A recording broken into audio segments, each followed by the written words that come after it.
হাসপাতালে চিকিৎসক না থাকলেও ওএসডি এবং নার্স সেবা না দিলে অব্যাহতি দেওয়ার নির্দেশ দিয়েছেন প্রধানমন্ত্রী শেখ হাসিনা। এছাড়া চিকিৎসকদের উপস্থিতি নিশ্চিত হবে বায়োমেট্রিকে। সকালে স্বাস্থ্য মন্ত্রণালয় পরিদর্শনে গিয়ে এসব কথা বলেন।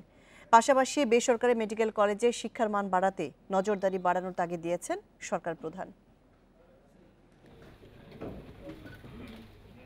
টানা তৃতীয় মেয়াদে সরকার গঠনের পর বিভিন্ন মন্ত্রণালয় পরিদর্শনের অংশ হিসেবে স্বাস্থ্য ও পরিবার কল্যাণ মন্ত্রণালয়ে যান প্রধানমন্ত্রী শেখ হাসিনা। সূচনা বক্তব্যে স্বাস্থ্য খাতে নেওয়া নানা উদ্যোগ তুলে ধরে তিনি বলেন, শিশু ও মাতৃমৃত্যুর হার কমেছে, বেড়েছে গড় আয়ু। তৃণমূলে স্বাস্থ্যসেবা পৌঁছে দেয়াই তার সরকারের লক্ষ্য। জেলা ও উপজেলা পর্যায়ে সরকারি হাসপাতালে চিকিৎসকদের হাজির হওয়ার আহ্বান জানিয়ে অনুপস্থিত থাকলে কঠোর হওয়ার ঘোষণাও দেন প্রধানমন্ত্রী।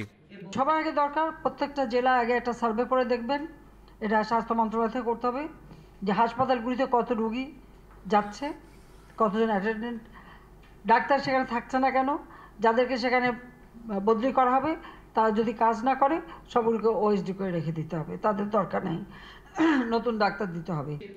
সেবার মানসিকতা নিয়ে আরও আন্তরিকতার সাথে দায়িত্ব পালনে সেবিকাদের প্রতিও নির্দেশ প্রধানমন্ত্রীর। একই সঙ্গে মান বাড়াতে বেসরকারি মেডিকেল কলেজের উপর শতভাগ নজরদারির তাগিদ দেন তিনি।